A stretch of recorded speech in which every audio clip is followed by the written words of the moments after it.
Hi copiers and followers, and welcome to this review of the first quarter 2024. In the next couple of minutes, I will briefly take you through the performance of the portfolio during the last 3 months, and afterwards we will also have a short look at what's currently going on in the markets. To start off, for the ones who don't know my portfolio that well yet, I created this portfolio on eToro in August 2020, so that is almost 4 years ago. The strategy of this portfolio is based on value investing, basically trying to pick up stocks a bit on the cheap. The goals of the portfolio are clearly to beat the market and by extension to build wealth with stocks. What I also find important is to share knowledge about finance and investment. That is something which I do quite often on my feed on eToro. I publish almost weekly. So you're more than welcome to follow, have a look at the content, and engage with me, engage with others via the comments. Now let's have a look at portfolio performance since day one. That is since August 2020. And you can really summarize the performance in 2 words, strong and consistent.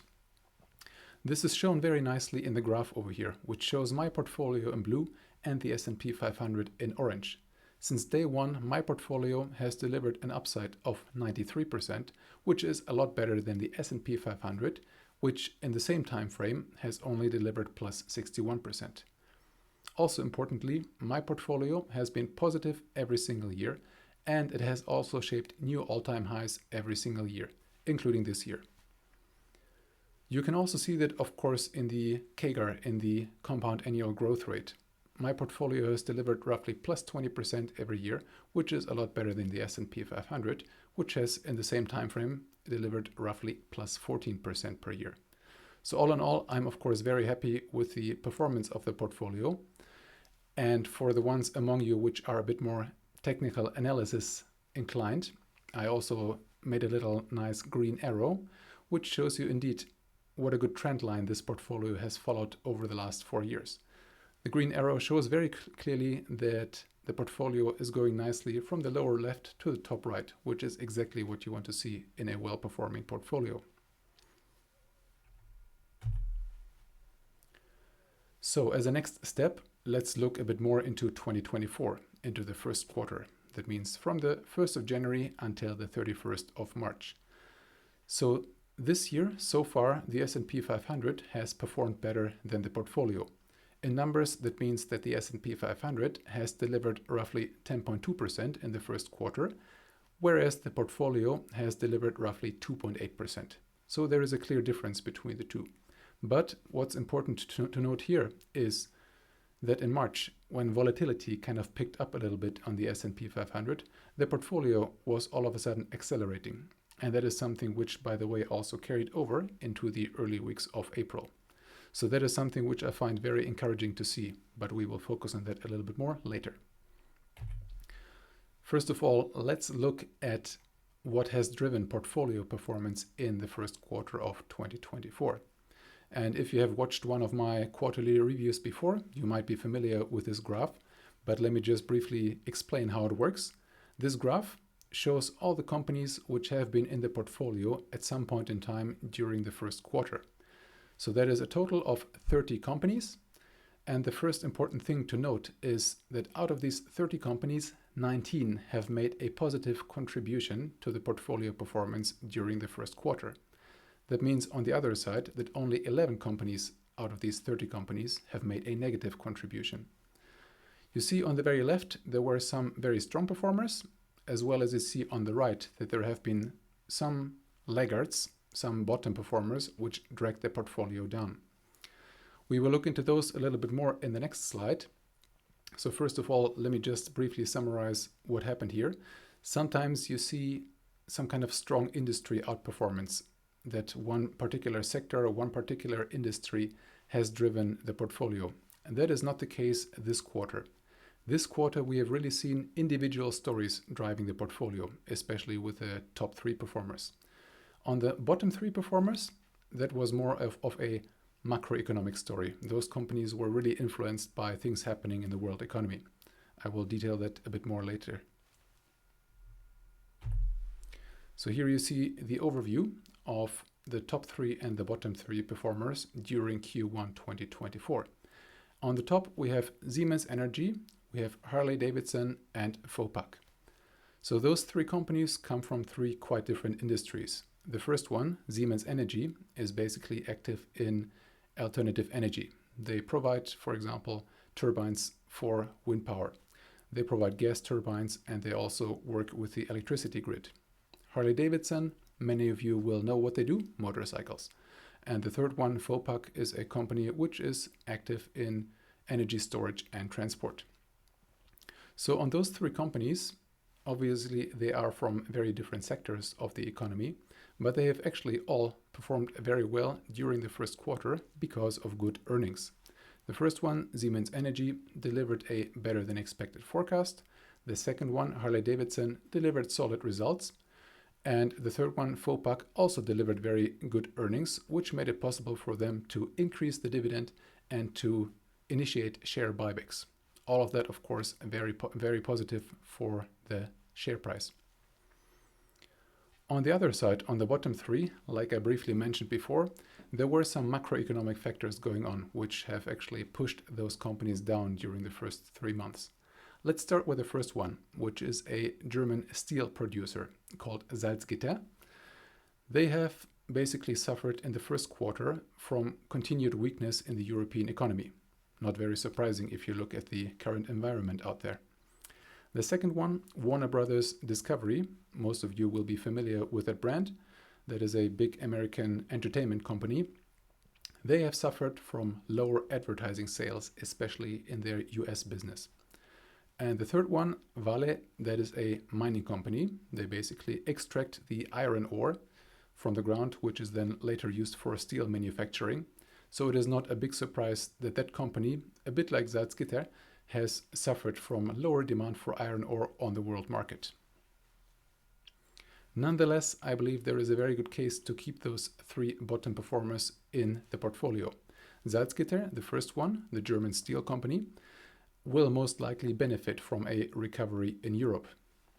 Warner Brothers Discovery, they have some problems in their operations which they need to fix, no question about that. But the important thing is that they still produce a large amount of free cash flow. And that means that they're able to pay down debt. And as soon as debt is paid down to a sufficient level, that company will also potentially have a very good upside for the stock price. On the third one, Vale, similar to Salzgitter again, they will most likely benefit from an improving world economy. And by that, increased demand for base metals, such as iron ore and other metals which they extract from the earth. So last but not least, let's have a brief look at the market. And many of you will be familiar roughly with the things going on currently in the market. I think there are three big topics which are keeping markets busy at the moment. The first one is obviously inflation and by extension interest rates. And we are currently really at a very interesting point in time regarding inflation and interest rates. There is a post out there, by the way, on eToro, which you are more than welcome to have a look at. I published that on the 12th of April. So what's currently happening is that the US economy is still very strong. It has been strong and it still is strong, but that also means that inflation is still elevated. On the other hand, if you look at the Eurozone, it's really the other way around. The economy is rather weak, and as a result of that, inflation has also come down a lot. So we are now looking at 3.5% inflation in the United States and only at 2.4% inflation in Europe. So clearly Europe is much closer to that 2% goal, which is so important for many of the central banks. So what does that mean for interest rates? That means most likely that the United States will have to keep rates higher for longer, because inflation is still elevated and they need to make sure that it does not get out of control again. The situation is again the other way around in Europe, because inflation is very close to its goal and because the economy has been weakening at the same time. There is a very strong case to be made for lowering rates. And the European Central Bank met last week on Thursday and communicated indeed in their press conference that they might be looking to potentially cut rates in June. Of course, they have not committed to it yet, but they are opening the door a little bit to potentially cut rates in order to help the European economy. So looking at the second part, geopolitics and war. I think you are all familiar with the concerning headlines, which we are getting almost on a daily basis. What effect does that so far have on the markets? Not too much. You can really see it mostly in the oil markets. So oil has really gone up in price over the last couple of weeks, and that is really an effect of the conflict, mostly the conflict in the Middle East. And the third one, I put that here as a bit of a wild card. So elections, they are always a bit of a wild card. And of course, there is a lot of focus this year on the US election. And now we are just 7 months away from the US election, presidential election. And therefore, that is coming a bit more into the focus of investors. It is not really easy to say which direction that is going to push the markets, but for sure there is some uncertainty element, and therefore it might cause some kind of volatility in the market over the next 7 months. So markets really did not care very much about all of this in the first quarter. As I'm sure you know, markets really went from record to record during the last 3 months. However, in the last couple of weeks, you saw that points 1 and 2, meaning inflation and geopolitics as well as war, have had a bigger impact on stocks globally. So maybe because stocks were on such high levels, there is currently a bit of an increased sensitivity towards these topics, and you could see that in increased volatility over the last couple of weeks. Now, the portfolio has actually done very well in this environment. So as soon as the S&P 500 started to shake a little bit, that is exactly when the portfolio started to perform much stronger. And I'm actually very encouraged to see that. And I think it is not a coincidence, because my portfolio is based on value stocks. Those are usually stocks which tend to be more popular when times get a bit more uncertain. And in that respect, I think that the strategy is also very good if you look at the time ahead, because there are many factors in the world which are potentially causing uncertainty for investors that might actually make the value investing philosophy a little bit more attractive. So I think there might be some good upside for the portfolio ahead. Of course, you can never really time that, so you really need to be able to invest for the long term. Then you are actually much more in a position where you can simply wait out the tough times, the volatile times. And at that note, I'm also going to leave it for today. Thank you very much for watching. If you have any comments, any questions, let me know here in the comments on YouTube or in the comments on eToro. See you next time.